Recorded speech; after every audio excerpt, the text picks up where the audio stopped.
सारों का गुनाह। कुरान करीम में इरशाद फरमाया गया वतआवनु अलल बिर्रि वत्तक़वा वला तआवनु अलल इस्मि वल उद्वान। परहेजगारी पर एक दूसरे की मदद किया करो, नेकी पर एक दूसरे की मदद किया करो। परहेजगारी नेकी पर एक दूसरे की मुआविनत किया करो।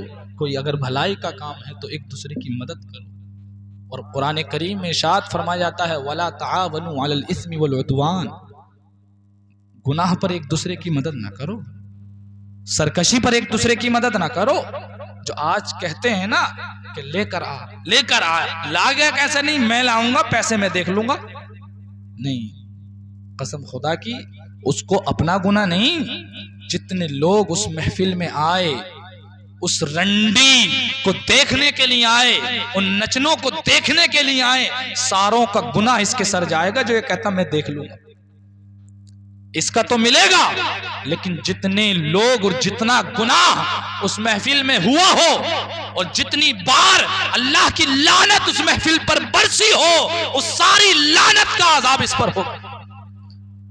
आसान नहीं है संभाल लेना। जो हम कह देते हैं कि मैं देख लूंगा, तो खुदा रा गुनाह पर एक दूसरे की मदद मत करो, मासियत पर एक दूसरे की मदद मत करो, बल्कि परहेजगारी पर एक दूसरे की मदद किया करो, नेकी पर एक दूसरे की मदद किया करो।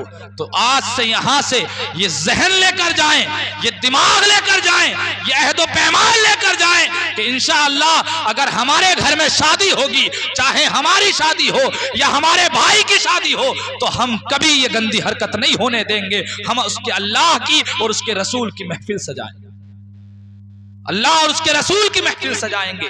क्यों? इसलिए कि जितनी बरसात रहमत की इस महफिल में हो रही है और जितनी रहमतों का नुज़ूल अल्लाह की इस महफिल के अंदर होगा, उसको भी उसका सवाब मिलेगा और मशवरा देने वालों को भी उसका सवाब मिलेगा, मदद करने वालों को भी उसका सवाब मिलेगा।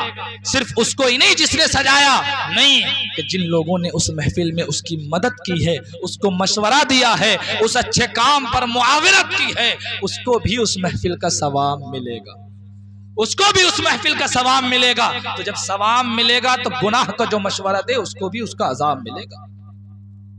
तो खुदा रा कहीं भी अगर आपकी रिश्तेदारी में, आपके पड़ोस में, आपके खानदान में या आपके घर में शादी हो या आपकी शादी हो, तो यहां से ये जहन लेकर जाएं कि हम अपनी तौर पर हर मुमकिन तरीके से ये रोकने की कोशिश करेंगे और कभी इंशाअल्लाह ये गंदी हरकत नहीं होने देंगे। और अगर हो जाती है तो ऐसी महफिल में हम कभी शरीक नहीं होंगे, ऐसी महफिल में हम कभी शरीक नहीं होंगे। इंशाअल्लाह सारे नौजवान यहाँ से ये अहद करके जाएं। और ये नमूना है, ये मिसाल है आज की महफिल और आज का जलसा सारे नौजवानों के लिए। और ये मैसेज है और एक संदेश है कि ए नौजवानों, अगर शादी करो तो महफिल रसूल भी करो, शादी करो तो महफिल रसूल भी सजाओ, क्योंकि जिस शादी की इब्तिदा अल्लाह और उसके रसूल के जिक्र से होगी, उस शादियों में बरकती होगी, उस शादी में बरकती होंगी, वो घर आबाद होंगे, उन घरों में रहमतों का नुज़ूल होगा। लेकिन जिन शादियों की इब्तिदा और शुरुआत नाचने गानों से होगी और डांस पार्टियों से होगी, तो उसकी नहुसत भी ज़ौजैन पर पड़ेगी, उसकी नहुसत भी ज़ौजैन पर पड़ेगी। तो खुदारा ऐसा काम ना करें कभी भी किसी फंक्शन पर कि हम पूरे गांव पर या पूरी बस्ती पर या अपने खानदान पर नहुसत और लानत का सबब बने। हमें रोकने चाहिए ऐसे काम। अगर किसी बस्ती के अंदर होते हैं तो पूरे नौजवानों की, बुजुर्गों की ये जिम्मेदारी बनती है कि उसे समझाएं कि ऐसा काम करना गलत है, उससे मना करें, उसको समझाने की कोशिश करें, उसे हरगिज ऐसा मशवरा ना दें। और अगर वो करने के लिए जा रहा है तो हमारे बुजुर्ग, हमारे नौजवान उसे अपने हाथों से रोकें, अगर वो अपने हाथों से रोकने की ताकत रखते हैं।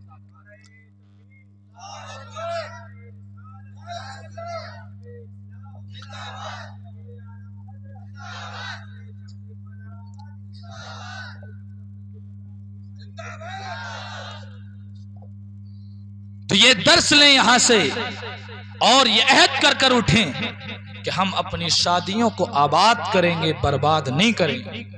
कहते हैं शादी खाना आबादी, तो शादी खाना आबादी उस वक्त होगा जबकि आप उसकी शुरुआत इन गंदी चीजों से ना करें, इन फितनों से ना करें। बेशक अगर आप इन महफिलों की शुरुआत अल्लाह और उसके रसूल के जिक्र से करेंगे तो उसकी बरकतें भी आपको नसीब होंगी, उसकी बरकतों से आप लुत्फअंदोज होंगे। अल्लाह की बेपनाह रहमतें उस मजलिस पर उतरती हैं जहां पर अल्लाह का जिक्र होता है और अल्लाह और उसके रसूल की महफिलें सजाई होती है। और ये जिक्र, ये रहमत के नुज़ूल का सबब कौन बनेगा? आप बनेंगे। आपके खानदान में शादी होगी, आप जलसे कराएंगे तो आप रहमतों के नुज़ूल का सबब बनेंगे। हैं?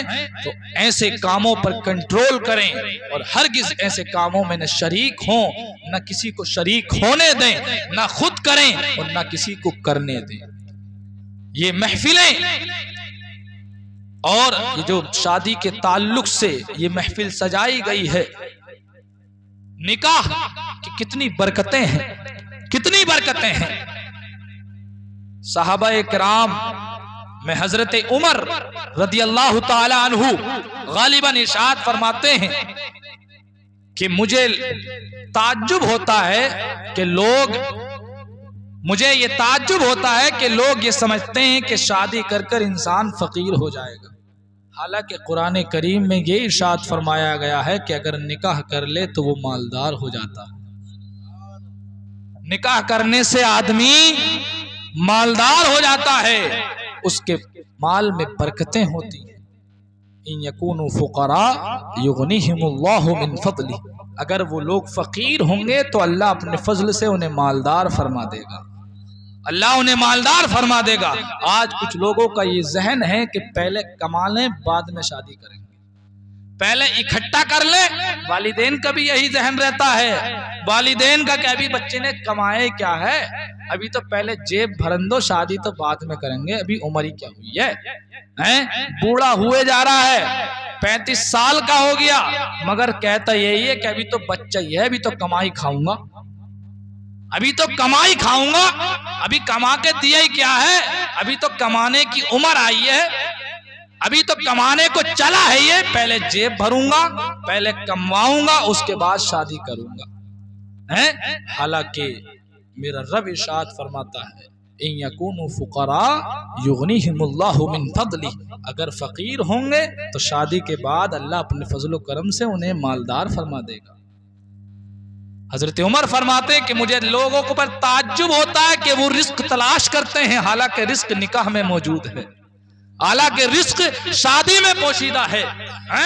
तो उन लोगों को लिए भी सरकार का मैसेज है, कुरान करीम का संदेश है, उन वालिदैन के लिए भी और नौजवानों के लिए भी जो लोग ये फिक्र करते हैं कि पहले पैसा कमा ले और अपनी उम्र तबाह बर्बाद कर रहे हैं, अपनी सेहतें तबाह बर्बाद कर रहे हैं, अपनी सेहतें बर्बाद करे जा रहे हैं। 35-35 साल के हो गए, ये नहीं सोचते कि शादी करनी है, नहीं की है। हालांकि अल्लाह रब्बुल इज्जत इरशाद फरमाता है या माशर शबाबी मन इस्तताअ मिनकुम अलबाअता फलियतज़व्वज, आका फरमाते हैं कि ए नौजवानों के गिरोह, कि ए नौजवानों जो तुम में शादी करने की ताकत रखता हो वो शादी कर ले, जो तुम में शादी करने की ताकत रखता हो वो शादी कर ले, और अगर शादी करने की ताकत ना हो फ़अलैहि बिस्सौम, तो वो रोजे रखा करे, वो रोजे रखा करे। रोजों से इंसान का नफ्स मरता है, इंसान की ख्वाहिशें कम होती हैं, इंसान की ख्वाहिशें कमजोर पड़ती हैं। आका करीम ने नौजवानों को नुस्खा दिया है कि अगर जो लोग शादी करने की ताकत नहीं रखते तो उन्हें रोजे रखने चाहिए, क्योंकि रोजों से इंसानी ख्वाहिशें कम हुआ करती हैं।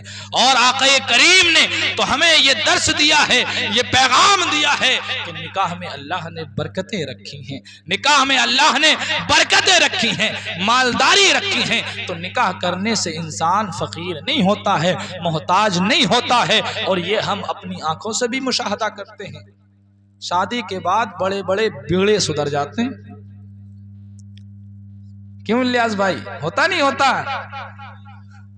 हाँ, शादी के बाद बड़े बड़े बिगड़े सुधर जाते हैं और बड़े बड़े बिगड़े आवारा टहलने वाले कमाने लगते हैं। ये अल्लाह की बरकत नहीं है तो क्या है? नमाजों की पाबंदी कर देते हैं। अगर बीवी नेक मिल जाए हैं तो बीवी अपने शोहर को नमाजी बना देती है। अपने शौहर की जिंदगी संवार देती है।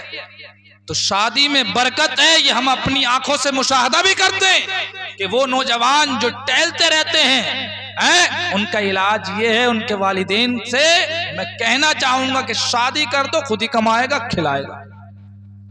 और हम देखते हैं कि बड़े बड़े बिगड़े नौजवान, आवारा टहलने वाले नौजवान, अगर उनकी शादी कर दी जाती है तो वो कमाने लग जाते हैं और वो सुधर जाते हैं।